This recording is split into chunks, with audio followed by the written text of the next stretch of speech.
नमस्कार, श्री स्वामी समर्थ स्वामीमय मंगला चॅनेलमध्ये तुम्हा सर्वांचं स्वागत आहे। स्वामी भक्तांनो, बरेच असे स्वामी सेवेकरी आहे की जे स्वामी सेवेत आलेले आहेत परंतु ते नवीन आहेत, त्यांना नक्की स्वामी सेवा कशी करायची ते माहीत नाहीये। मी आज तुम्हाला या व्हिडिओ मार्फत स्वामींची सेवा रोज कशी करायची याबद्दल माहिती देणार आहे, जेणेकरून जे नवीन सेवेकरी आहे त्यांना याबद्दलची माहिती मिळेल व ते स्वामी सेवा रोज व्यवस्थितपणे करू शकते। तर सर्वात पहिले काय करायचे आहे, सकाळी उठल्या उठल्या आपल्या स्वामींच्या फोटोसमोर जाऊन स्वामींना मुजरा करायचा आहे। त्यानंतर आपलं सगळं काही आंघोळ वगैरे सगळं आटपून मग तुम्हाला जे काही आपले देवघरातील देव वगैरे आहे ते न्हाणून, तुमच्याकडे जर स्वामींचा फोटो असेल तर तो व्यवस्थित स्वच्छ पुसून त्याची अष्टगंध लावून पूजा करायची आहे, दिव्याने ओवाळायचं आहे। त्याचबरोबर देवघरातील जे इतर देव आहे, कुळदेवी कुलदैवत वगैरे, त्यांची पण मनोभावे पूजा, पंचोपचारे पूजा तुम्हाला करून घ्यायची आहे। त्यानंतर साधारण 10:30 वाजता तुम्हाला स्वामींना नैवेद्य दाखवायचा आहे। नैवेद्यामध्ये तुम्ही कुठलीही भाजीपोळी तुमची घरात रोज जी बनते ती तुम्ही दाखवू शकता। नैवेद्य दाखवताना तुम्हाला ताटाखाली एक भरीव चौकोन करायचा आहे, या बोटाने अनामिका या बोटाने भरीव चौकोन करायचा आहे आणि त्याच्यावर तुमचं जे काही नैवेद्याचं ताट आहे ते ठेवायचं आहे। ताटाला मग चारी बाजूनी असं पाणी फिरवायचं आहे आणि पाणी फिरवताना तुम्हाला ओम प्राणाय नमः, ओम प्राणाय स्वाहा असं म्हणायचं आहे। मग तुमचा तो नैवेद्य दाखवून झाल्यानंतर उठताना पुन्हा एकदा स्वामी महाराजांना मुजरा करायचा आहे आणि नैवेद्य ग्रहण करून घ्या अशी मनोमन प्रार्थना तुम्हाला करायची आहे। त्याचबरोबर तुम्हाला स्वामींची 10:30ची जी काही आरती आहे ती आरती सुद्धा 10:30ला नैवेद्य दाखवून दिल्यानंतर तुम्हाला ती नैवेद्य दाखवण्याच्या आधी ती म्हणायची आहे व नैवेद्य दाखवून द्यायचा आहे, किंवा नैवेद्य दाखवल्यानंतर सुद्धा तुम्ही ती आरती म्हणू शकता। तर अशा प्रकारे तुम्हाला 10:30ची आरती करायची आहे। त्यानंतर मग तुमचे जे काही दिवसभरातील कामं असतील त्या दिवसभरातील कामं तुमची आटोपून तुम्ही कधीही स्वामी चरित्र सारामृत हा जो काही ग्रंथ आहे स्वामींचा, या ग्रंथामधील 3 अध्याय तुम्हाला रोज वाचायचेच आहे। आता 3 अध्याय कसे वाचायचे आहे, तर आज जर तुम्ही 1, 2, 3 हे अध्याय वाचले तर उद्या तुम्हाला 4, 5, 6 हे अध्याय वाचायचे आहे। असे करत करत टोटल 21 अध्याय त्या पुस्तकात आहे, ते तुम्हाला रोज 3-3 करून असे वाचायचे आहे।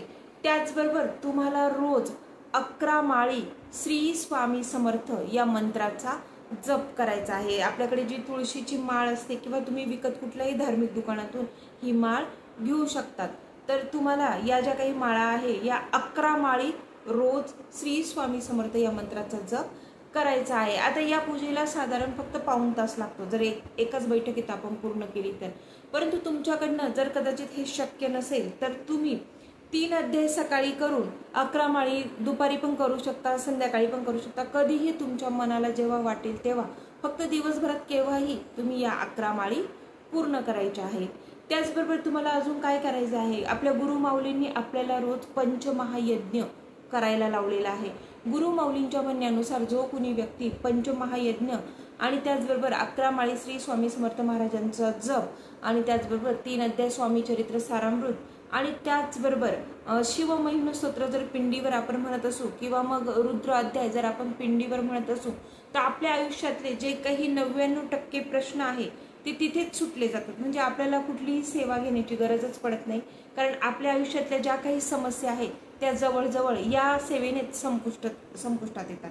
आता पंचमहायज्ञ म्हणजे नक्की काय करायचं, तर पंचमहायज्ञ म्हणजे काय, तुम्ही आता जी काही भाजीपोळी बनवलेली आहे त्यातील 1 घास कावळ्याला अन्न त्या भाजीपोळीचा तुम्हाला छतावर ठेवायचा आहे दुपारी 12 नंतर। त्यानंतर मग गायीसाठी सुद्धा तुम्हाला 1 घास अन्न बाजूला काढून ठेवायचं, किंवा चतकोरशी पोळी त्याच्यावर थोडीशी भाजी।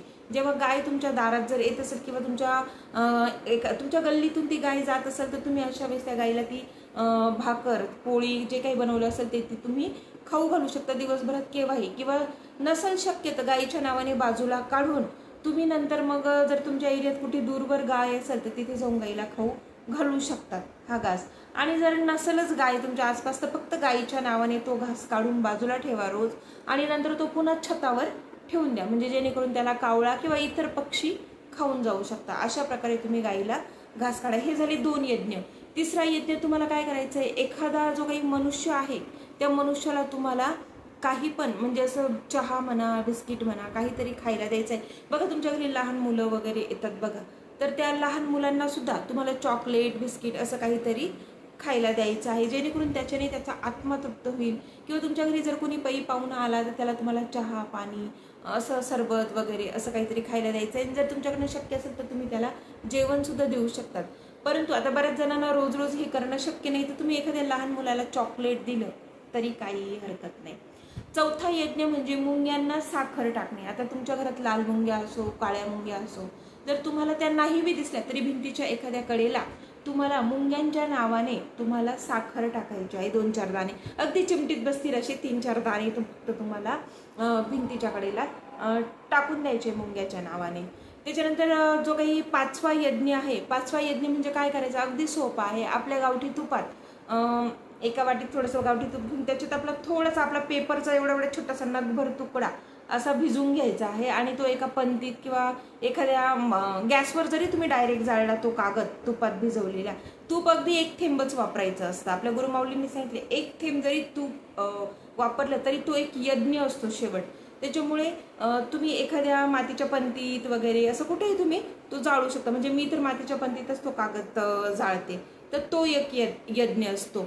तर गावठी तुपात भिजून तो पेपर पेटवायचा, तर तो सुद्धा एक यज्ञ आहे. असे 5 प्रकारचे 5 यज्ञ आहे.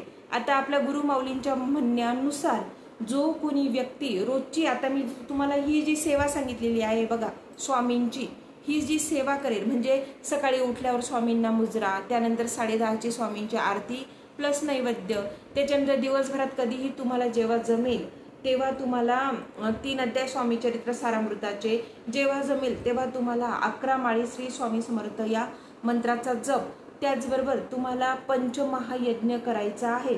आणि त्याचबरोबर तुम्हाला दिवसभरात जेव्हा जमेल तेव्हा तुम्हाला पिंडीवर, महादेवाच्या पिंडीवर एक तर शिवमहिम्न स्तोत्र म्हणायचं आहे किंवा मग रुद्र अध्याय म्हणायचा आहे.